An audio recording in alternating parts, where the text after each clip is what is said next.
রোগটার জন্য বলছি বাচ্চাদের আমরা তো আমাদের এটা কেমন লাগছে শিশুরা তো বলে না শরীর খারাপ হয়ে না তাহলে 9টা থেকে আমাদের সাড়ে 8 ঘন্টা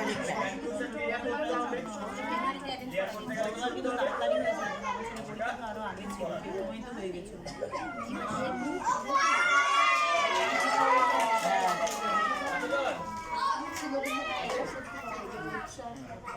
তুমি এখানে আসো